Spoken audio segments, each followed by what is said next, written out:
Conforme mostramos ontem no 15 Minutos, o Ministério Público Federal em Nova Friburgo permanece investigando a denúncia do cidadão Éder Pereira em relação a possíveis falsas declarações de uma testemunha-chave da CPI da tragédia, assim como o suposto envolvimento de agentes públicos em um possível esquema de propinas e falsas concorrências de preço no setor da saúde friburguense.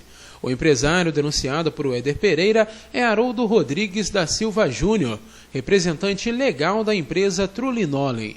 Ontem, Haroldo e seu advogado conversaram com nossa equipe, contando a versão do empresário sobre as denúncias apresentadas. Para começar, esses e-mails, essa conversa realmente aconteceu entre o senhor e essa Camila, aqueles e-mails, por exemplo, hrserrana@trulinolem.com.br e também o outro e-mail que veio em seguida, aquela conversa que aparece na reportagem era realmente o senhor conversando com a Camila, no caso? Bem, Jackson, primeiramente eu quero esclarecer, deixar claro aqui, né, que eu estou procurando a TV Fox, né, no intuito de vir aqui esclarecer, né, para os meus clientes, amigos, a questão dessa denúncia que está vindo aí nessas reportagens. Realmente houve, sim, uma conversa, uma troca de e-mails entre eu e a pessoa, o Éder, que se passou pela pessoa da Camila, né, a fim de cotações de valores, né, dos serviços prestados pela minha empresa e que estão sendo apurados, né, que estão sendo aí apurados na veracidade, quer dizer, aconteceram sim, mas não da forma que estão sendo apresentados na versão dele. Agora, por exemplo, em relação a uma das acusações que aparecem dentro dessa denúncia do Éder Pereira, em relação a fazer parte de um possível esquema de propina, quando ele pede um orçamento e depois pede um orçamento, um valor de R$10 mil a mais do que aquele primeiro, e ele sugere que poderia fazer uma espécie de caixinha e que todo mundo ganharia. O senhor aceitou realmente fazer parte desse esquema de propina? Não, não aceitei, nunca aceitei em toda a minha administração perante a Trulinolem, né? Eu tenho 10 anos de administração da empresa, né? Eu nunca participei de nenhum esquema de licitação, eu nunca participei de nenhum esquema de propina e é totalmente infundável aí o que ele tenta apresentar, o que ele tem apresentado, o que ele vem tentar esclarecer. Então não houve nenhuma aceitação desse tipo de problema. Pelo contrário, tudo que foi sugerido nesses termos é apresentado e sugerido por ele e não por mim. Agora, em relação à empresa Arco-Íris, né, tem uma outra acusação que seria de uma falsa concorrência de preços, quando ele pede um orçamento e aí ele diz que aquele orçamento ficou muito alto e que teria que ter um orçamento maior, e se você poderia mandar um orçamento maior de uma outra empresa, simulando assim uma falsa licitação, uma falsa concorrência de preços.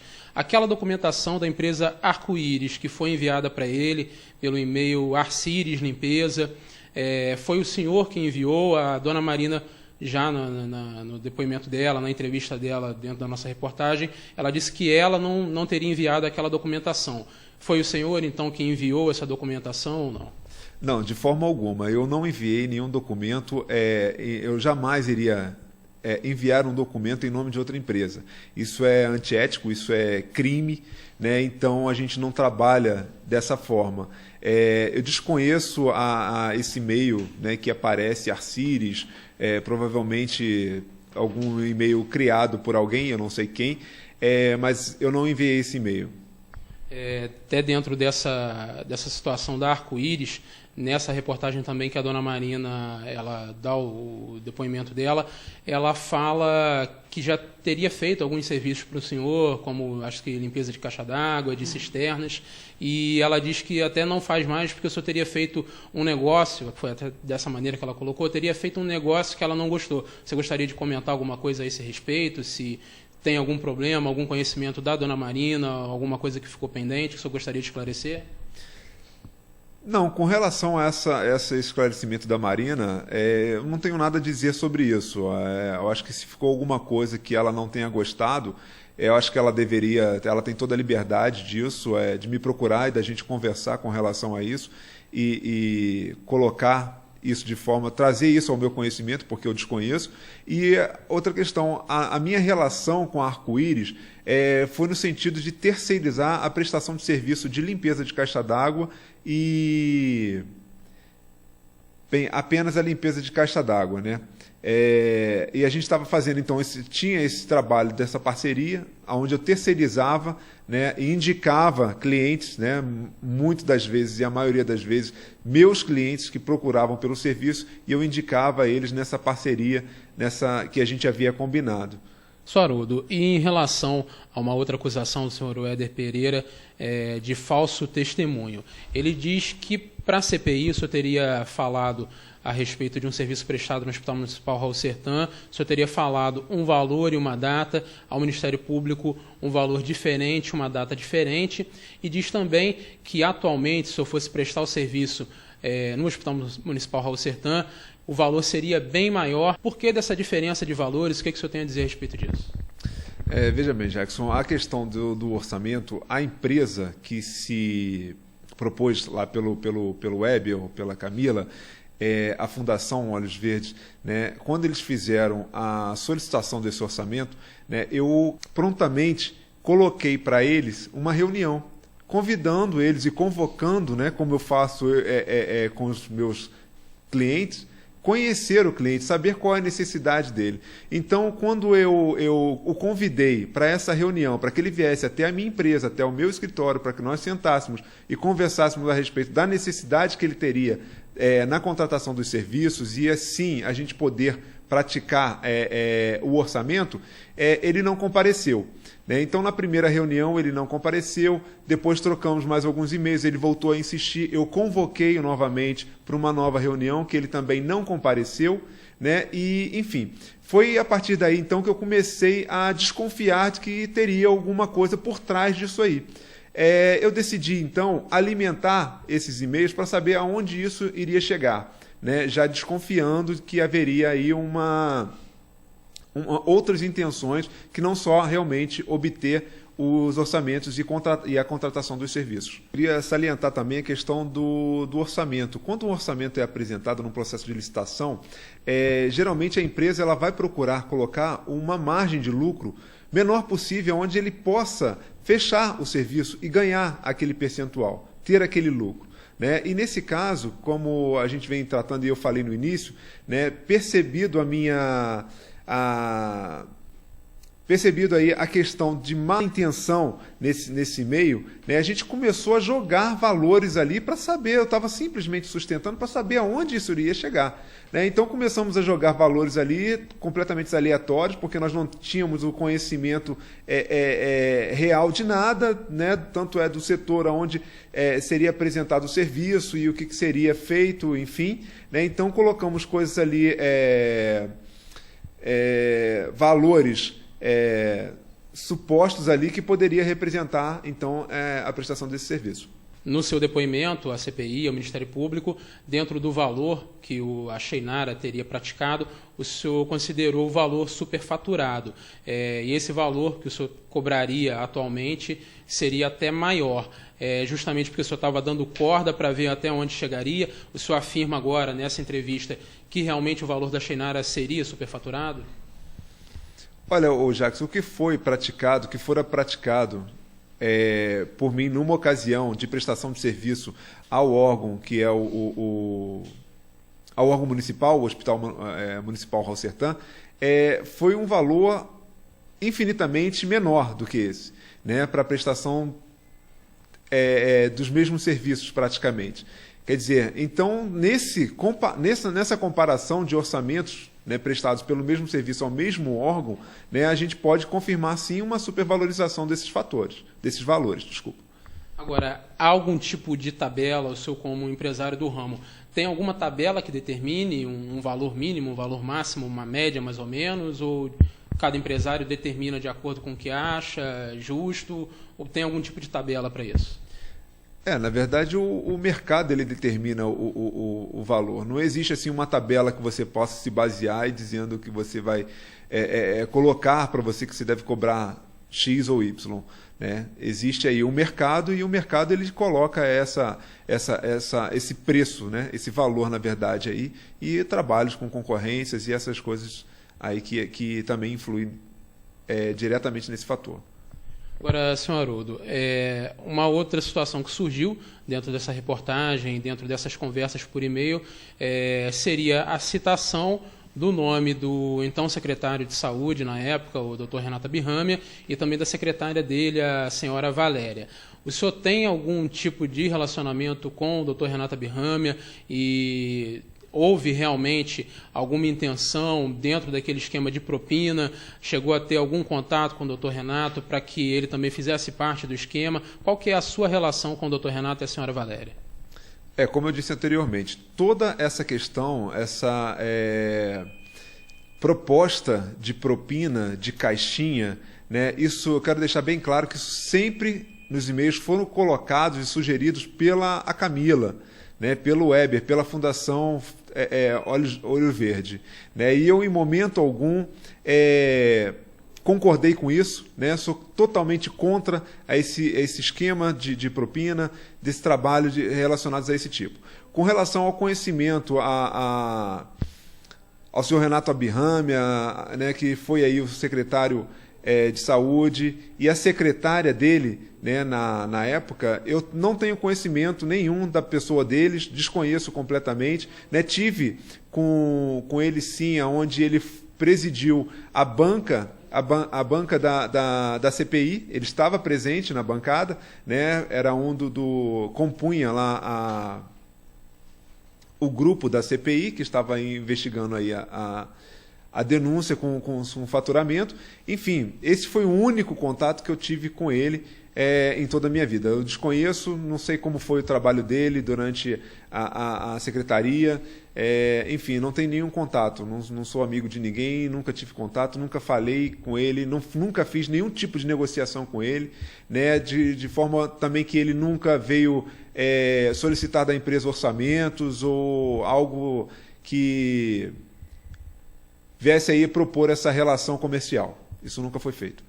Agora, senhor Haroldo, em uma dessas conversas, e que está inclusive no documento do Ministério Público, onde o doutor Gessé Ambrósio cita o porquê até de estar notificando o senhor e notificando o senhor Weber para dar maiores esclarecimentos. Num dos parágrafos ele cita que, considerando uma das conversas onde o seu e-mail, no caso o senhor, citava 5% para um, 5% para o outro, enfim, por que o senhor citou esses 5%, se o senhor não fez parte desse esquema, por que o senhor, no caso, falou dessa divisão dos valores? Quando o orçamento foi apresentado, como eu falei anteriormente, friso mais uma vez, essa questão da propina, de caixinha, enfim, essas questões que caracterizam a negociação como propina, sempre foram apresentadas por ele. E, como eu falei também anteriormente, né, na desconfiança de haver algo aí mal intencionado, na verdade, né, a gente sim começou a trabalhar com valores mais altos. E em momento algum eu coloquei percentual ou porcentagens de valor que ele poderia distribuir dentro desse esquema de propina apresentado e colocado por ele. Eu simplesmente coloquei um valor, que foi o valor do orçamento, e coloquei ali também uma margem de negociação dentro do orçamento apresentado. Como se faz em qualquer negociação que apresenta a qualquer cliente. Né? O cliente pede um desconto, você tem ali uma margem, se pode ou não dar o desconto, se pode facilitar aquele pagamento ou não. Enfim, foi isso que foi apresentado. Agora, se ele ia pegar isso e distribuir isso de forma para cada uma das pessoas envolvidas, né? Enfim, que não houve, na verdade, essas pessoas, no meu conhecimento, eu não tive nenhum tipo de ligação com elas, não houve nenhum tipo de conversa com elas, entendeu? Se elas, inclusive até se elas mesmas estariam fazendo o requerimento desse serviço, desses orçamentos desse serviço. Não sei, na verdade, se eles necessitavam esse serviço. Não sei, na verdade, como foi perguntado várias vezes, sem respostas, à Fundação Olho Verde, quem é que estaria contratando esse serviço, quem é que estaria necessitando desse serviço, dessa demanda, para a gente poder ter uma conversa efetiva. O advogado do senhor Haroldo Rodrigues, Dr. Luciano Cabral, disse que irá noticiar ao Ministério Público alguns possíveis crimes que o senhor Wéder Pereira poderia ter cometido ao fazer a denúncia. Jackson, no meu entendimento, tá, e o que a lei, o que o nosso Código Penal dispõe, ele sim cometeu um crime, seria de falsa identidade, porque ele atribuiu, ele simulou ser uma pessoa com o intuito de obter algumas respostas e induzindo até inclusive o meu cliente a erro, por diversas vezes, reiteradas vezes, né? Esse crime, no meu entender, até um crime continuado. Tá? É claro que nós estamos tomando providência nesse sentido e caberá sim ao Ministério Público tomar as providências, já que a ação penal no caso, nesse tipo de crime, é pública incondicionada, então cabe a nós noticiar o crime e o Ministério Público, através da sua função, do seu mistério, fazer a sua denúncia, se entender cabível. No meu modo de pensar, isoladamente aqui, sim, o cometido pelo esse cidadão aí, o Wéder Pereira, ele cometeu o crime previsto no artigo 307 do nosso Código Penal. Se me permite, até leio aqui. Atribuir-se ou atribuir a terceiro falsa identidade para obter vantagem em proveito próprio ou alheio, ou, no caso aqui, para causar dano a outrem, que é o caso. Não sei se ele teve algum proveito próprio com isso, não, mas está causando danos ao seu Haroldo, meu cliente, e à empresa Trulinoli, né, que é uma empresa séria. Nossa intenção hoje de vir aqui, inclusive, dar uma resposta, nem é com o intuito de inocentar ou acusar ninguém, não. Mas sim dar uma resposta para a sociedade, porque a empresa é uma empresa séria. A Trulinoli trabalha é uma empresa multinacional, ele, na qualidade de franqueado, está sendo muito prejudicado. A imagem, nós estamos aqui hoje tentando defender a imagem da empresa, preservar a imagem da empresa e do seu Haroldo, como empresário sério que é. Que nós vamos, inclusive, soltar uma nota por escrito na imprensa local, esclarecendo esse mal entendido, o senhor Haroldo, em momento algum, participou de qualquer processo licitatório. Fora esse crime que o Wéder Pereira teria praticado, doutor, no seu entendimento, houve mais algum crime nesse processo todo? Aí já haveria um outro crime, como ele diz que seria denunciação caluniosa. Esse é um crime que até é um pouco mais grave até. O outro crime é um crime até mais leve, mas esse não. Quando ele afirma que a pessoa mentiu numa CPI, mentiu para o Ministério Público, ele está afirmando que ele cometeu falso testemunho. E se você afirma que a pessoa cometeu esses crimes sabendo que ele é inocente, porque aí também tem que ver essa questão, ele comete o crime de denunciação caluniosa, existe uma pena até razoavelmente alta, de 2 a 8 anos. Então, a pessoa tem que se calçar, tem que ter certeza do que está falando. Não vem para a televisão e solta esse monte de coisa, diz que ele praticou. Quer dizer, você pode até se achar, entrega o que você tem de material. Para isso existe o delegado de polícia, o Ministério Público, que vai investigar. Então, por isso que nós vamos fazer uma notícia crime, sim. A quem cabe o prosseguimento disso seria o Ministério Público.